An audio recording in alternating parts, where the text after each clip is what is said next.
The funniest thing about my athletic story is that I absolutely had no talent whatsoever to do it. I want everybody to think preventative. I want everybody to be optimizing themselves, not going for middle of the road, but going to be the best that you can possibly be. Today's guest is Lisa Tamati, a professional ultra-endurance athlete turned into health, longevity, and high-performance expert. You're about to hear Lisa's incredible life story, nearly dying on a 5-day run through the Sahara Desert and playing on the frontiers of longevity through hyperbaric oxygen, peptide therapy, and peak performance supplementation. There was this research that was not getting through to the cancer patient. Hyperbaric oxygen therapy, intravenous vitamin C. Within 12 weeks, we got rid of the tumours. The actual beauty of this sport is the stuff that you take out of that for your actual daily life, because you know how to grind. Those are the wins out of ultramarathoning, not so much the physical stuff. Lisa, welcome to the show. I'm so happy to have you here.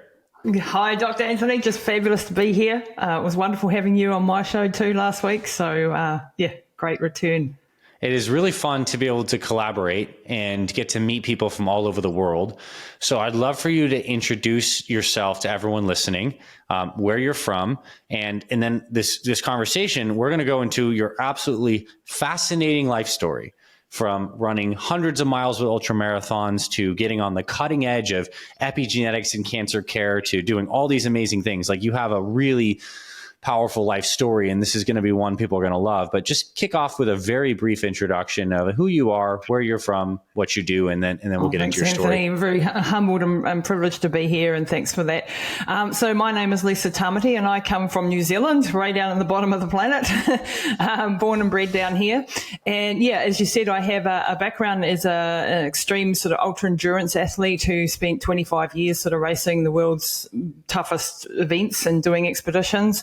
Did over 70,000 kilometers in that time, and raced, a few thousand kilometers in the Sahara and the Arabian Desert, Libya, Niger, Jordan, Gobi, Death Valley, Australia, Himalayas, all over the show. And the funniest thing about my athletic story, if you like, is that I absolutely had no talent whatsoever to do it. So, but I was just very, very determined. So really, the theme of my athletic career was, you don't have to be the most talented. You just have to have a good mindset and, pick a sport perhaps that allows you to flourish in that way. So ultramarathon was certainly that. And, it's blown up. And that time when I started doing it, nobody knew what the heck ultramarathoning was, how to do it. I mean, we didn't even know what salt tablets were or electrolytes or anything. So we were the sort of, early pioneers, if you like, and made a lot of, mistakes along the way. And then, later on, which we'll get into the story a little bit later on, how that mindset that I developed as an extreme athlete really helped me in some situations that I faced both in business and in my family life as well. So, that's who I am. So what was your first race? Like, how old were you? And how does someone start running ultramarathons? What constitutes an ultramarathon? Take us back to the beginning of this running an ultra endurance career. So I grew up in a house with my parents were amazing, but my dad was a real hard man. He's one of those real tough, hard, good hard men, but he sort of pushed us hard and he expected a lot. And one of the things he expected was for us to represent our country in some sort of sport. And I was one of those little girls who really wanted to please their dad. So I spent my entire life trying to please dad. And that sort of drove me in the sporting arena to really perform as best as I could. And I tried as a gymnast, but then I, got to puberty and I grew up too tall and too, not the right shape for a gymnast, and sort of bombed out at the age of 15, which was a huge disappointment to my father and to me, and gave me a lot of issues actually coming from that gymnastic background, because young girls that go through gymnastics have a lot of pressure on and a lot of body dysmorphia and all of that sort of things thrust upon them, or it wasn't the case back then, at least for me.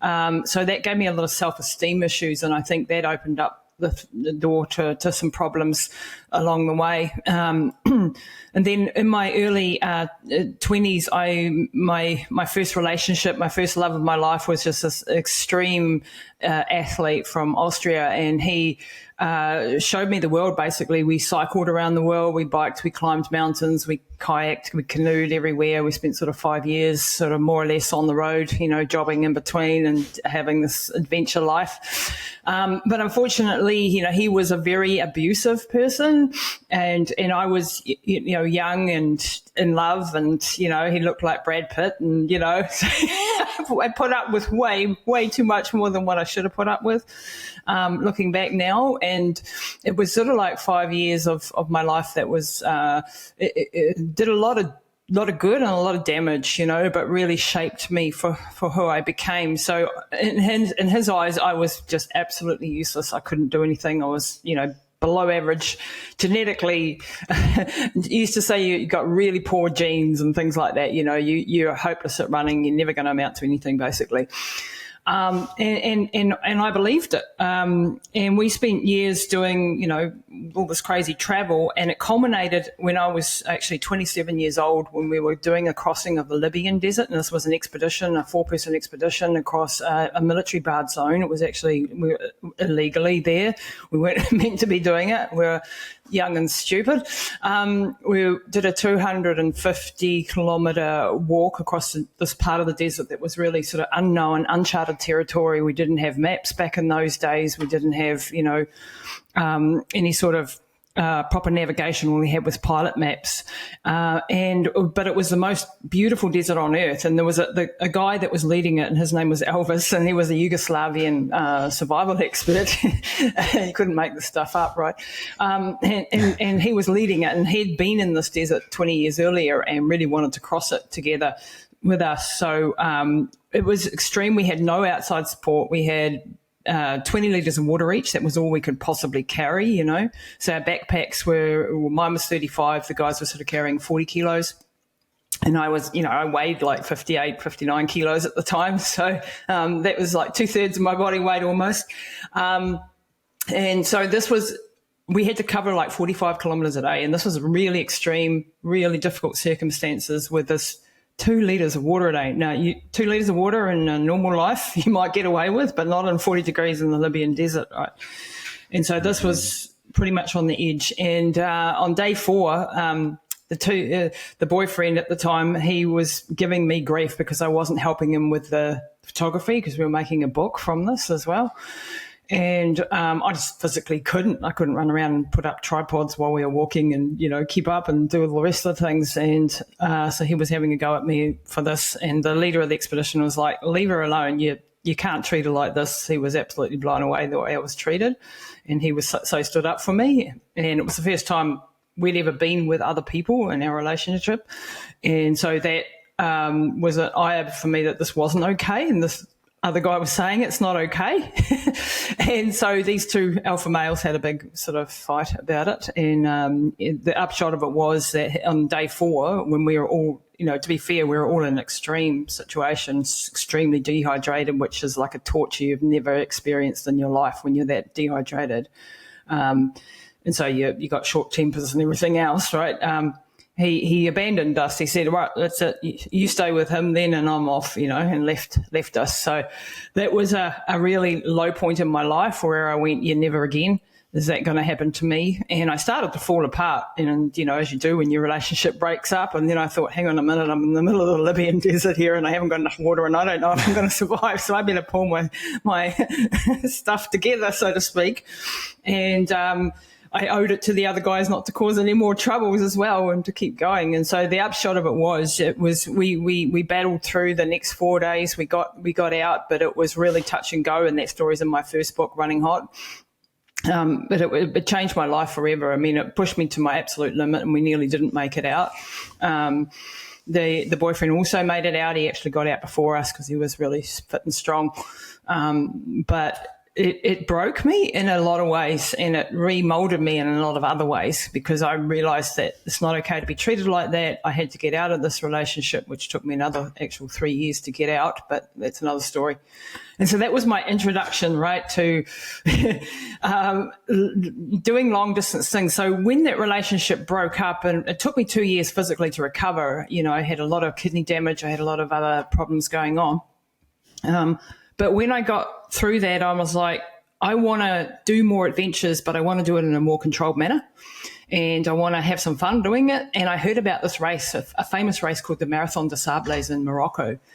And I'd never run a marathon. I'd never run an ultra or anything like that. I'd just done a lot of adventuring, right?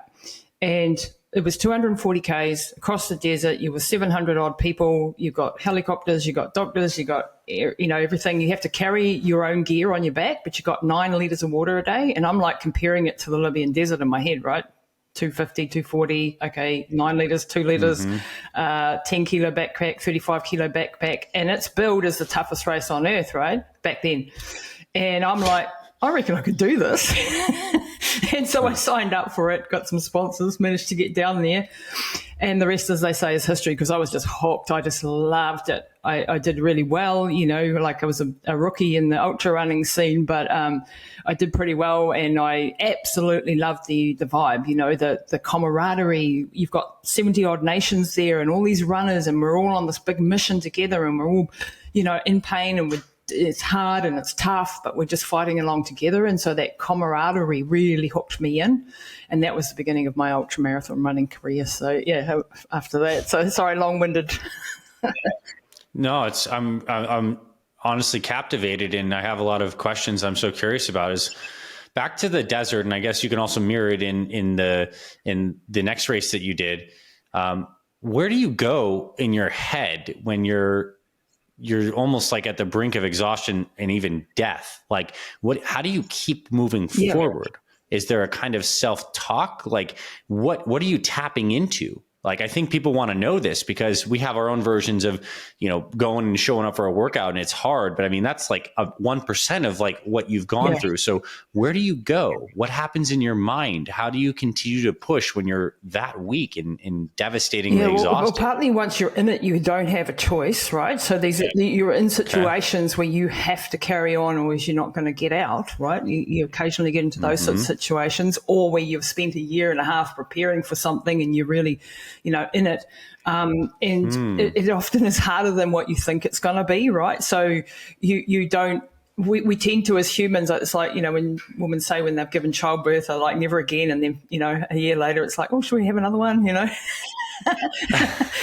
You sort of get into the glory of it all, right? And you forget about the pain, and you do it again, and you grow into these challenges. And so the thing that I would say to people is you start small, and like if your goal was to run an ultra marathon, you'd start, and you've never run before, run to the letterbox. That's where you start, and understanding that when you take one more step and one more step and one more step, suddenly after a period of time, you look back and you go, ooh, now I can actually run 10 Ks. Ooh, maybe I can get to half a marathon. Maybe I can get to a marathon. And so you push your own horizon out, and you start to see what you're actually capable of.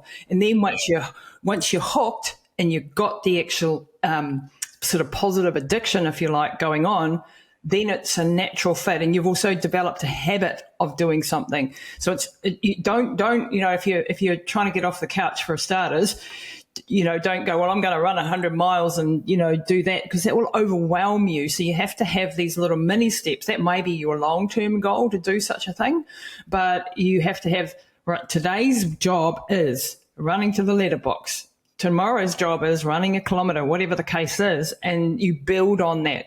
And to answer your question, when you're actually in the hurt locker and you're in massive pain and you're really, really struggling, I would use a whole lot of different mental tricks, if you like, to sort of keep me going. One of the things I would say to myself was like, if your mother or your father's life depended on it right now, would you keep going? or your child or whatever motivates you, And when, I used to make stories, like funny little stories in my head. I've crashed in the jungle in the Amazon and I've got to run 200 Ks to save my mother who's trapped in the plane and I've got to get out. What are you going to do? You're going to run, right?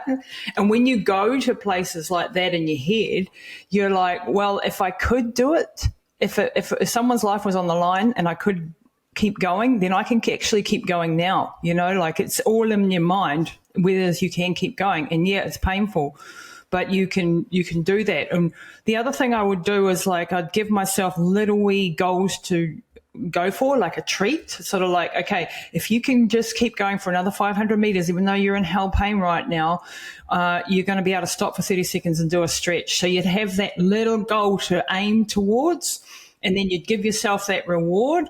And sometimes what you'd find is that you didn't need it. You just carried on because that moment had passed. Because all of these are little moments that we have in time that you're in the hurt locker and then 5 minutes later you might be fine. And you'd find that with ultramarathons, you'd do that, right? You'd be going up and down. And as the race wore on, mentally you're having these periods of where you're absolutely fried, and then times where you're like, oh, I've got my second win. Oh, I'm absolutely fried. Oh, I've got my second win. And so if you can con yourself into the next moment, sometimes that problem went away and sometimes it didn't, and then you might have to have a little wee break or a little bit of a transition time or some sort of thing. But you've got, like, I call them the lion and the snake in your head, and they're battling each other, and the worse of the situation that you're in, the more that happens. So they get louder and louder, those voices of, you can't do this. Who the hell do you think you are? You're not good enough. No one cares if you stop. Just there's a chair over there. Why don't you just sit down for 5 minutes? Like all of those sorts of things. And you've got to have the massive, massive discipline to keep going, and that is where that is the actual beauty of this sport, is the stuff that you take out of that for your actual daily life, because you know how to grind, right? You know how to grind, you know how to push, you know how to keep going when everyone else has stopped. You know how to take on massive goals. So if you can get to that point, those are the wins out of ultramarathoning, not so much the physical stuff, or the medals around your neck, which mean bugger all at the end of the day. For sure. That was so useful, what you just shared. I mean, just the subtle techniques. And it also shows that we just do not know, we cannot possibly conceive what we're capable of. We can't. It's just like this untapped power that, put in the proper situation and context, like we will rise to the occasion. And you're creating these occasions through story. I remember when I was a competitive bodybuilder, I used to do that. Like, if there was a gun to your head, could I get another squat rep? And I would do that. And like, the answer is yes. Like, you do another one. And what I think is so amazing about ultra marathon running is that it's something that, like, maybe you can fail on like a 200 kilo squat on your back, but like with ultra marathoning, it's so brutal because you can almost always take another step. And like, which means that you could go on for hundreds of kilometers, which is wild what that must do to your mindset. And I suppose what people can take from this is, the next time you're approaching your exercise or your workout, like, there is a level to dig deeper and play around with some of those techniques. So maybe you're doing one of our pyramid style metabolic resistance workouts. Maybe you're just like, all right, just get to level 8, just get to level 9, and then just assess like these micro goals as well as the bigger picture stories. So powerful and amazing. Now, I know your life kind of took a turn because you did many of these races over 2 decades, and you met a ton of people, world renowned, and all this stuff. And then something happened with your mom. So let's kind of transition into like the next part of the story. So it was 9 years ago now. My mum, who was sort of like the rock of my world, just one of those wonderful people, always there, always looking after everybody, and just an amazing woman. Of course, I put her through a hell of a lot doing the stuff that I'd done. She was always there for me, right? And at 74, she was very overweight. She was always looking after everyone else, not herself. And one morning she collapsed at home, and I got that horrible phone call that we all dread. Get up to the hospital now. Mum's collapsed. We don't know what's happened. I get up there. The ambulance driver thought that she was having a neurological event, a stroke or an aneurysm or something of that nature. The doctor decided that no, she wasn't. She's having a migraine, and just left her with some painkillers, right? And so me being a non-medical person, I was like, I didn't know what to do or what to ask for, and so I'm sitting there with her, and she's in excruciating pain, and I knew that she'd had migraines years before, and I knew this was not a migraine. I just knew it wasn't, but I didn't know what to ask for or what to do, and I was just, you listen to the doctors, are they experts, aren't they?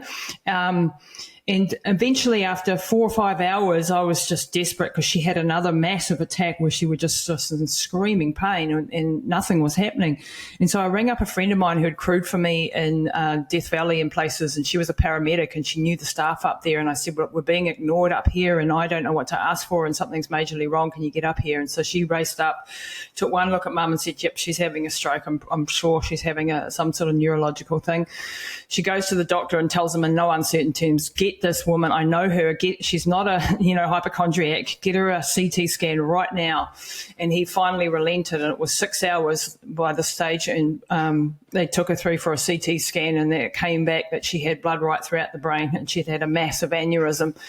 And then they were like, we don't think she's going to, survive. And that obviously made this horrific mistake by not, she'd been in there for 6 hours under their watch, and nothing had been done. And so they said, well, we'll get it down to Wellington, because I live in a provincial area where we don't have a neurological team here. And so we had to wait another 12 hours for an air ambulance to come, which was the worst time of my life, trying to wait for this blooming thing, right?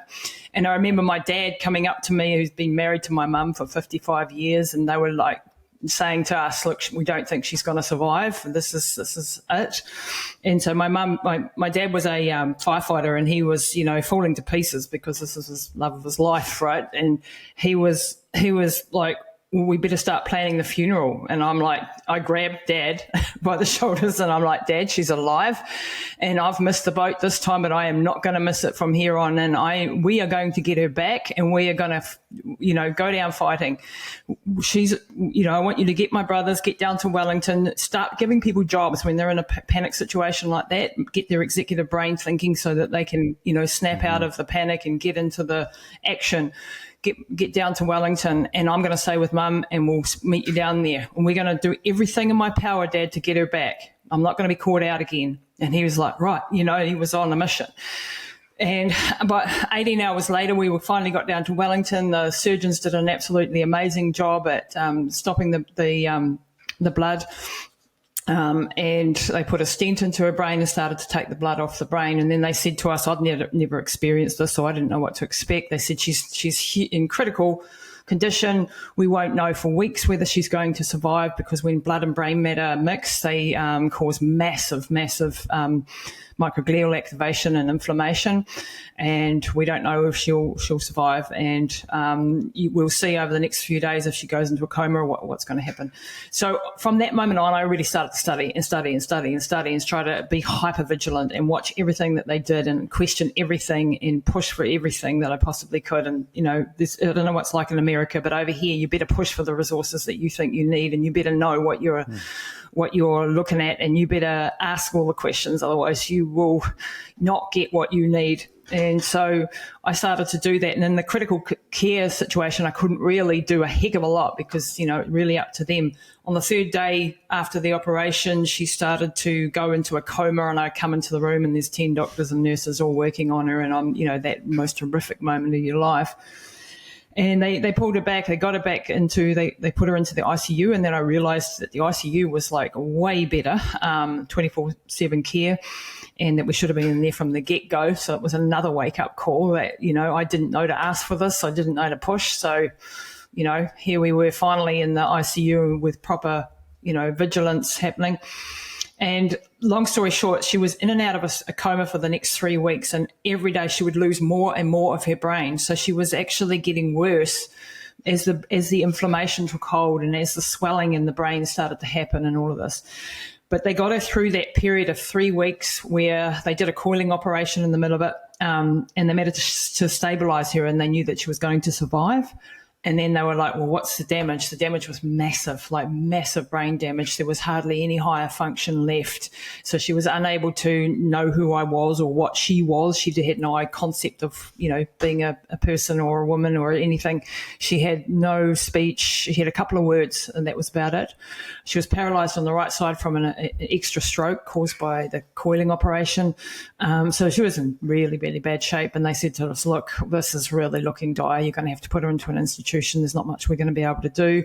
We'll fly you back to New Plymouth. So we did that. We spent another 3 months in New Plymouth, and in this time I'm studying, like my heart out. And I came across something called hyperbaric oxygen therapy, and I started to realize that this was really a powerful thing for brain repair. So that was my mission then, to get her this.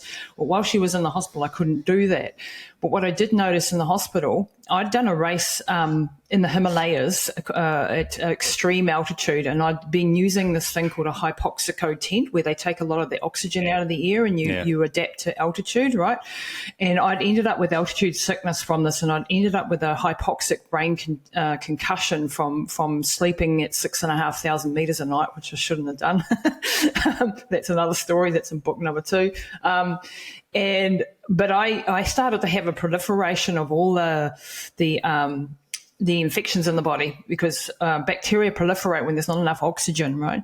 And I was having massive concussion symptoms, and then my doctor sort of said to me, what are you doing? And I said, well, sleeping in this tent. And he said, well, you've just knocked a whole lot of brain cells off. I had a SpO2 stats of 70% at night time when I'd wake up, and like really disastrous, right? I had no idea. But I was seeing the same thing in my mum. I was seeing a proliferation of all the bacteria in the orifices. I was seeing, well, extreme fatigue was to be expected with what she was going through. But I said to the doctors, I want a sleep apnea assessment. I don't think she's breathing. And they wouldn't let me do that. So I brought in an outside consultant. I happened to have a friend who was a sleep apnea consultant. He came in one night. We smuggled him into the hospital. We hooked her up to the machines, and we did a sleep assessment, and it came back severe sleep apnea. She was already chain stroke breathing, so she was really on her way out. She had stats at 70%. She was like hundreds of times a night she'd stop breathing. And so this was my first major win, because then we could get a sleep apnea machine on her. And when she started to get oxygen, because the little bit of brain power that she had was being knocked off by the fact that she wasn't breathing, right? So we started to have little bits of a win. And then after 3 months and fighting like heck to bring her home, because the hospital wanted to put her into an institution, she was in someone else's budget then. If they sent her home with us, she stayed in their budget, so they didn't want that. So I had to really fight for the resources to bring her home. I did that. I have a brother who looks a little bit like The Rock, and he sort of came with me to all meetings. So that we would get he didn't say, and he didn't need to say anything. He'd just be there, and it's like, don't mess with my family. It was like, whatever it takes, so I'm going to get my mum home, right? And so the first day I got her out of the hospital after 3 months finally, and she was in a wheelchair, and she was, completely gone burgers. I took her down to a place where I researched a commercial dive company who had a hyperbaric oxygen therapy chamber, and these amazing people had said that I could use it. So we went straight from the hospital, didn't even go home. We just went straight to this factory and stuck her in this hyperbaric oxygen chamber, and we did this every day according to the protocols and the stuff that I'd worked out. And after 33 treatments, we lost access to the chamber because it had to be taken off, but after 33 treatments, she started to respond. She didn't get up and walk, but she was starting to use her hands. She was starting to try to speak. She had a flicker of intelligence behind her eyes. And I was like, this is working. So what do I do now? You've got another obstacle, right? So then I researched, buying a hyperbaric chamber. So I mortgaged my house. I bought a hyperbaric chamber. I installed it in our house, and I started to put her through session after session, and putting her in this thing was almost impossible because she was unable to move, right? So there was just obstacle after obstacle.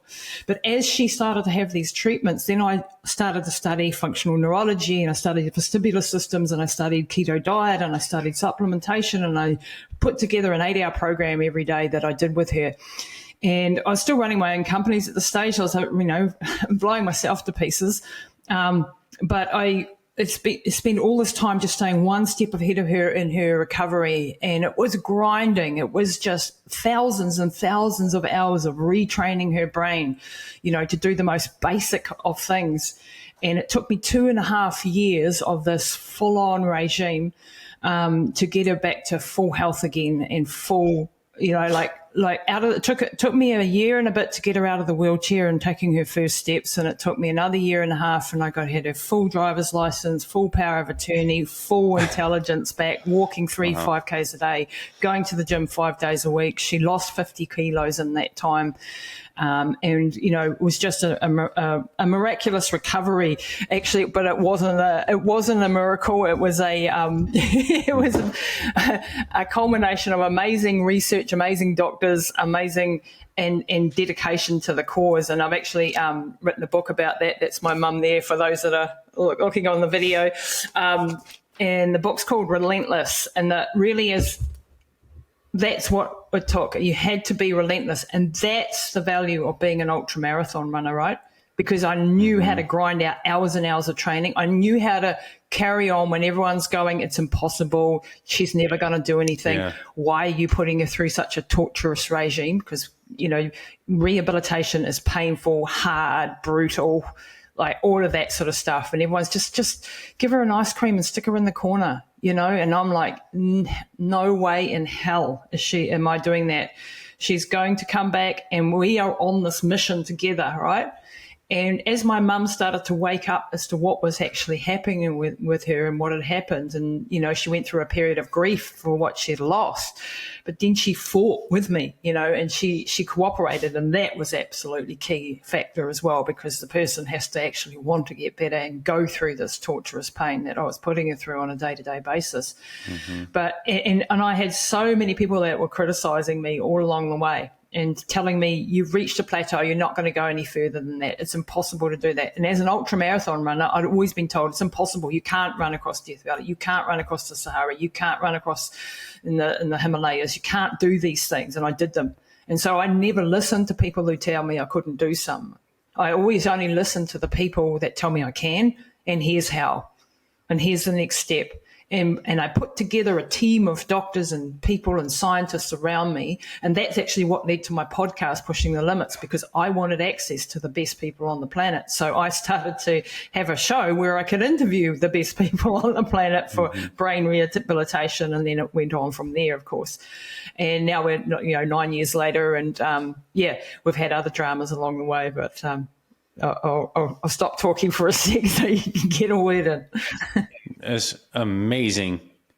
You were the only daughter she could have possibly had to be with her through that recovery. And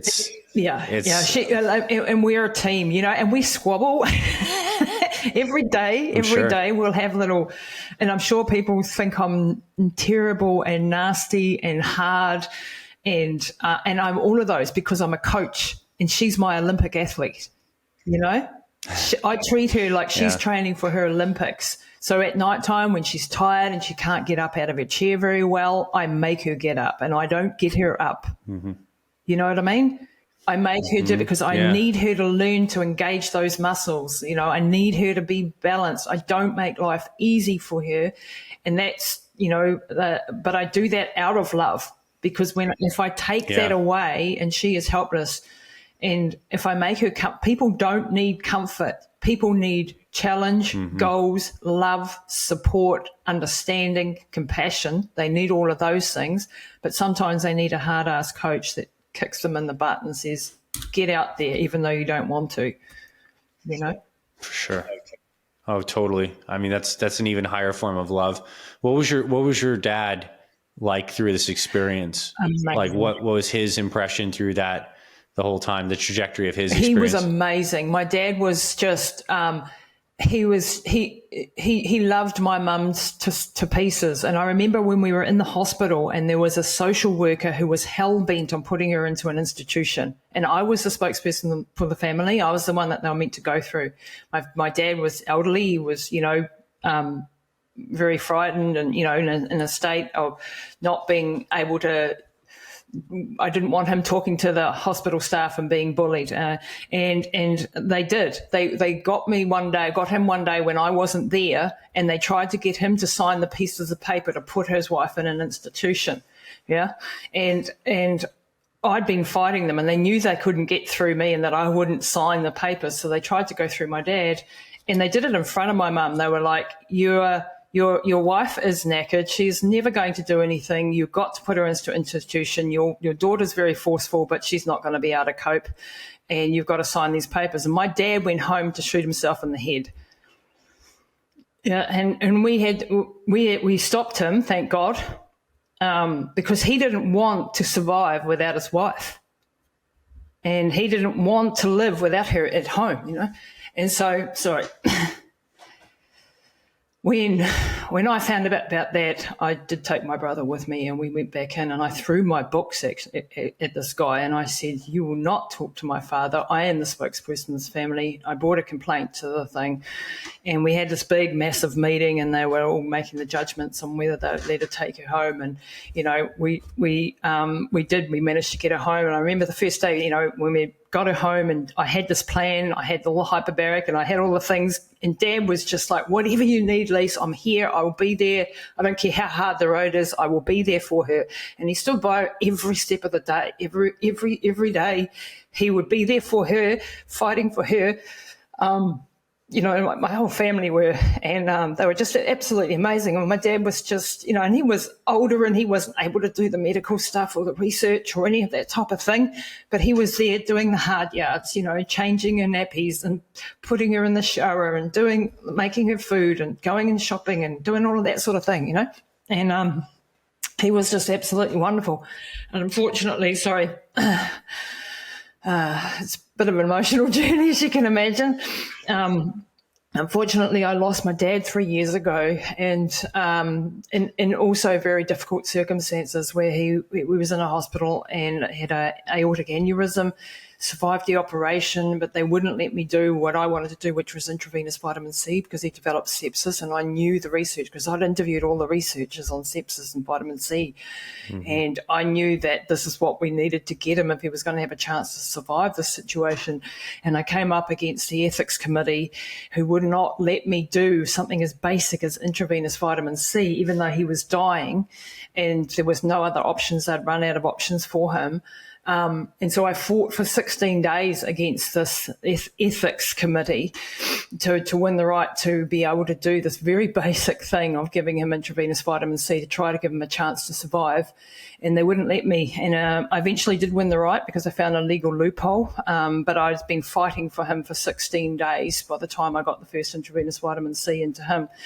And even then, it started to turn all the markers around. His CRP dropped, his kidney function improved. We got him off noradrenaline, all of these things, but you needed it every 6 hours. There's a protocol being developed by Dr. Paul Marrick, and it was a 6-hourly protocol, and it was massive dosages. I couldn't get the full dosages, and I couldn't get it 6-hourly. I could only get it 12-hourly because I got my GP to come up. But they blocked me. They would do things like send me out of the room to say I've got a meeting with a doctor.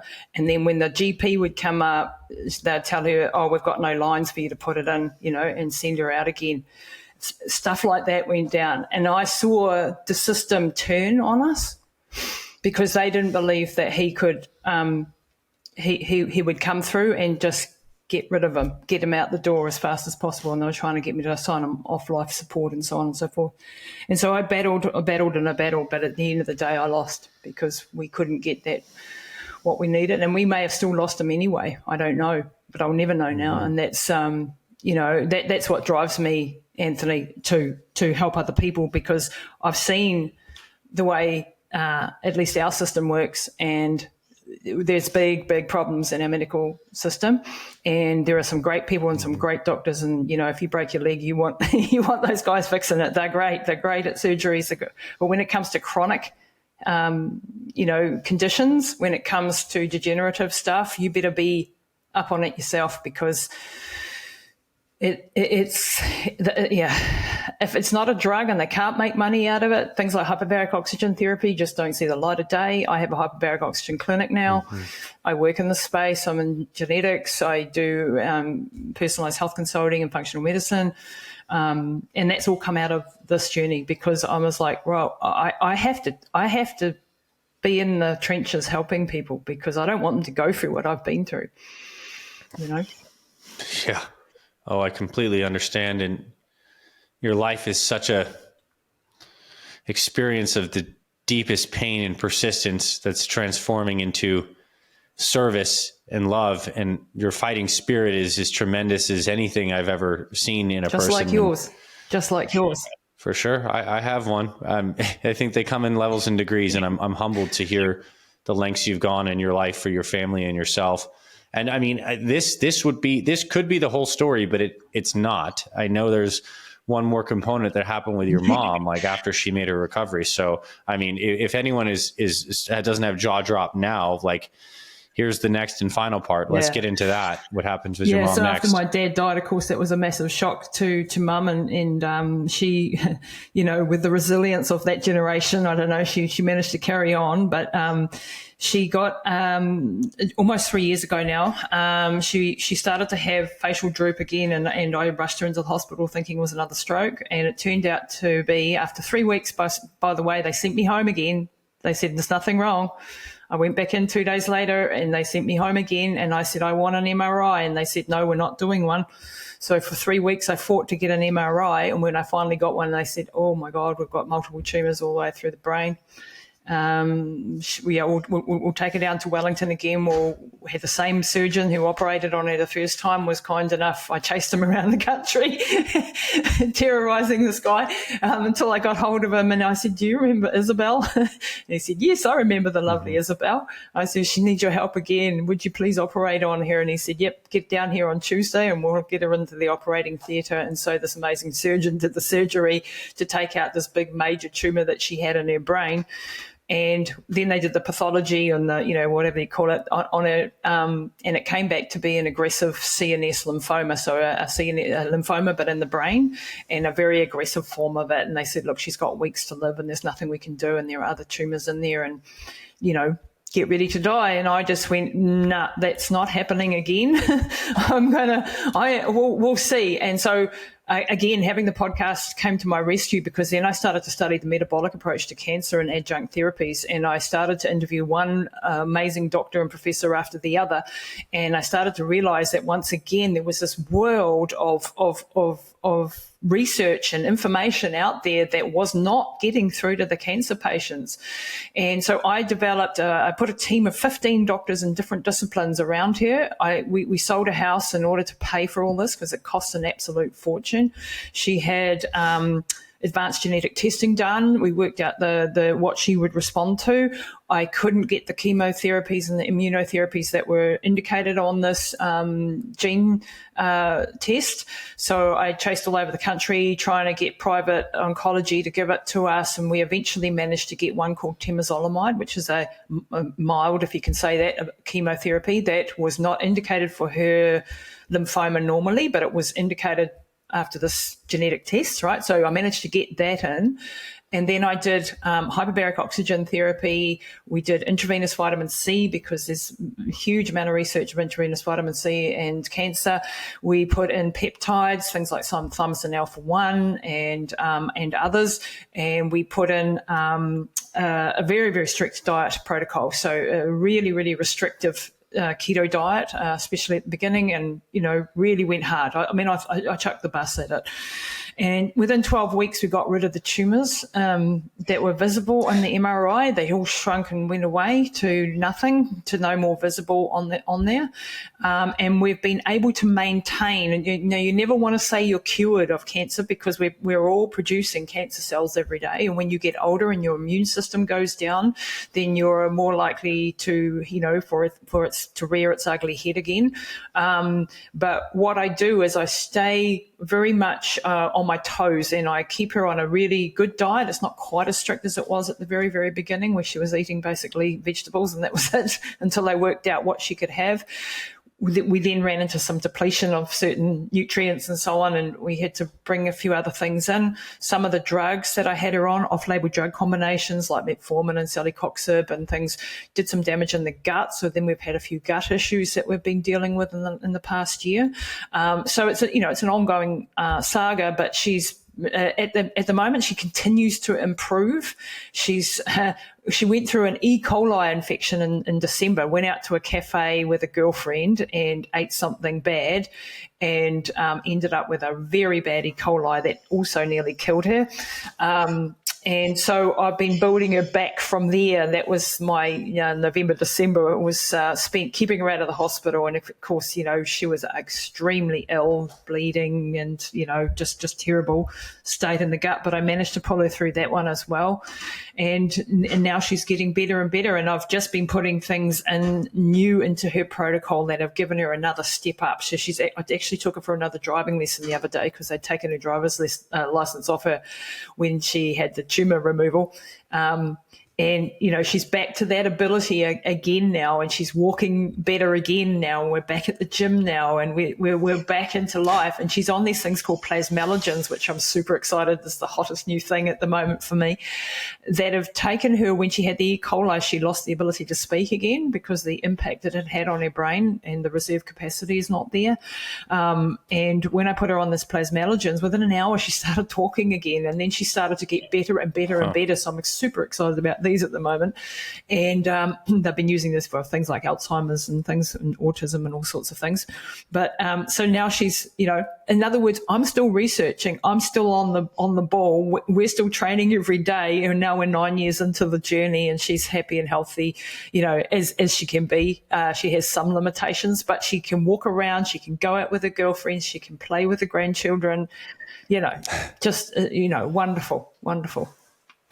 And I need to write another book because I haven't got there. But I have released a book called What Your Oncologist Isn't Telling You, a very provocative title, which is actually the culmination of 21 interviews with all of these doctors and scientists to share that information, because I want that out there in the world. And now I work with a lot of people with cancer and also with strokes and aneurysms and dementia and things like that.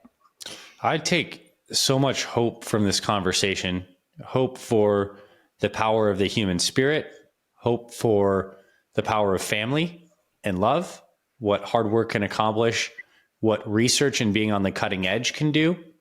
I think you blend all these elements so powerfully together. And I'm just floored at the journey. And I know we're still in a middle stage, and you have so much more life left in you as well. It's going to be fascinating to see where you head next, and the continuing chapters that you and your mom write together. And of course, all the help and work that you're doing in the world.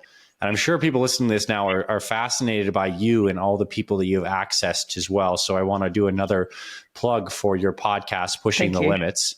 I mean, there's over 300 episodes that people can go to and listen to some very deep and specific stuff about longevity, medicine, cancer, etc.